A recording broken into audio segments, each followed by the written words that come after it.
What's up guys? Welcome back. For today's video, mag-unboxing tayo ng BOYA BY-M1 Lavalier microphone. So, I received this package a few days ago from Shopee. So, i-unbox natin to and we will make a review. Guys, open na natin tong package na. Bale, binili ko to ng $13.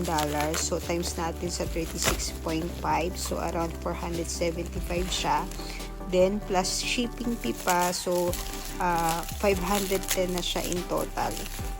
So, regarding naman sa packaging niya, okay naman, nakabubble wrap siya. Yun nga lang, medyo dented na yung box niya. So, let's see later, pag nabuksan na natin, kung working pa ba yung nasa loob.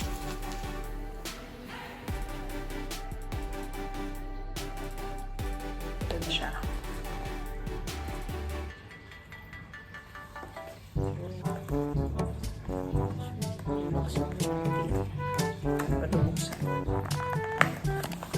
Baka masira kasi yung karton eh.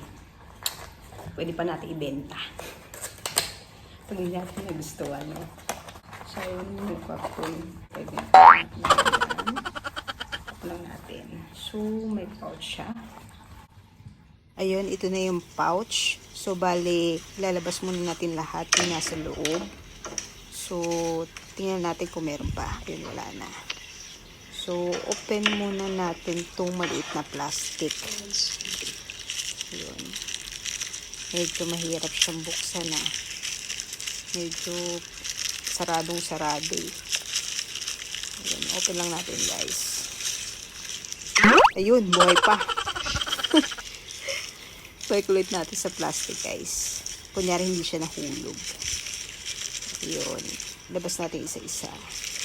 So, mamaya isa-isahin natin kung ano ba yung laman ng pouch na nasa loob ng box. So, this is the 6.5 adapter. So, you can use this one sa mga stereo or mag-record kayo ng song sa mga acoustic guitar or electric guitar. So, ito naman yung foam windscreen. So, ito yung ilalagay natin sa mic natin later.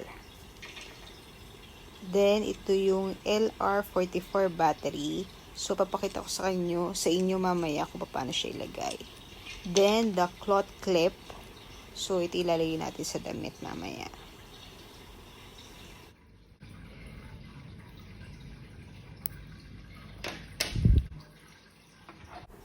So, ito na guys yung cord ng binili natin na BOYA BY-M1 Lavalier microphone. So, ito yung microphone niya na maliit lang. So, later, ipapasok natin yung foam dyan.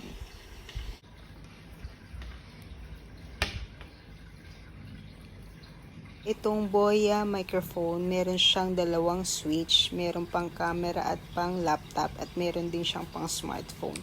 So, i-on and off nyo lang siya kung saan nyo siya gagamitin.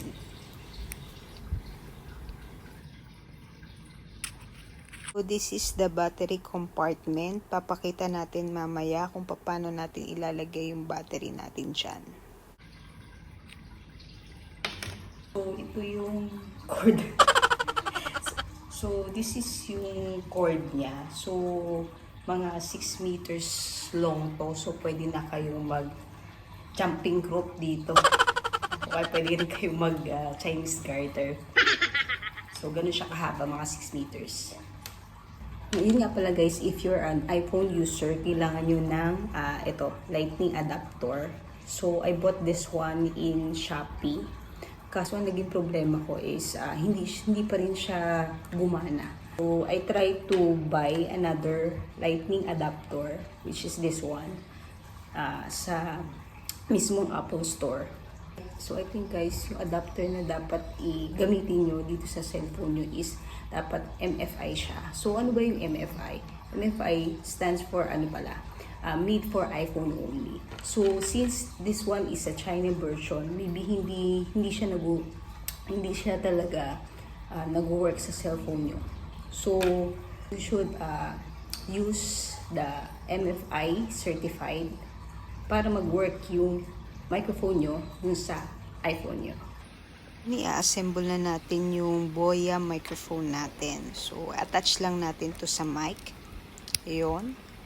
Tapos, ipapasok na lang natin yung foam windscreen natin sa loob. Ayun. So, ayun. Ganun lang siya kasimple ikabit. So, ikiklip lang natin to sa t-shirt. This is the battery compartment. So, i-unscrew lang natin para ma-separate natin yung dalawang part. So, this is the positive sign na nakasulat sa battery. Then, meron din namang positive sign na nakasulat dun sa mic natin. So, make sure lang na correct yung orientation na paglalagay natin ng battery. Kasi if hindi, hindi siya gagana. So, i-put lang natin yung cloth. Then, i-put natin yung battery. So, in case na ma-exhaust yung battery, mabilis lang tayo mag-replace ng bago.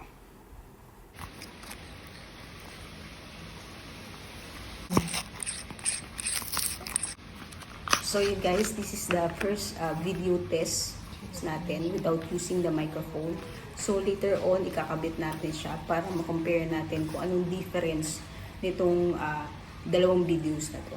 So this is the second test using our iPhone. So in-attach na natin yung microphone natin. So let's see kung anong difference niya. So napakinggan nyo na guys. So wala siyang pagkakaiba, di ba?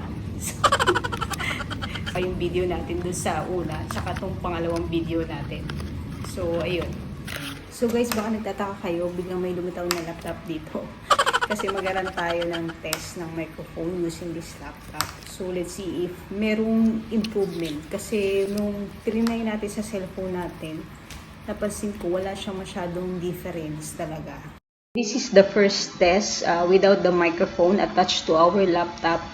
Then, later on, mag-aran na naman tayo ng another test. Ikakabit natin at yung BOYA microphone natin dito sa ating laptop. Then, we will compare both videos kung meron ba siyang pagkakaiba o improvement dun sa ginawa ng test natin kanina. So, yun guys, kinabit na natin ngayon yung BOYA microphone natin dito sa laptop. So, ito na yung quality ng voice niya pag ginamit nyo siya sa mga video calls nyo or nag-record kayo ng videos using your laptop. So, ito yung pagkakaiba niya dun sa sinut nating video kanina. So guys, nag-run tayo ng dalawang test kanina using our iPhone and using our laptop. So, pagdating sa iPhone, hindi siya nag-materialize para sa akin. So, it's a failure. Pagdating naman sa laptop, so makikita nyo yung difference niya between the two na using yung microphone tsaka yung walang microphone. So, you can use this one sa mga meetings or upcoming meetings nyo. So guys, I hope you like this video. Don't forget pala to like and subscribe to my channel.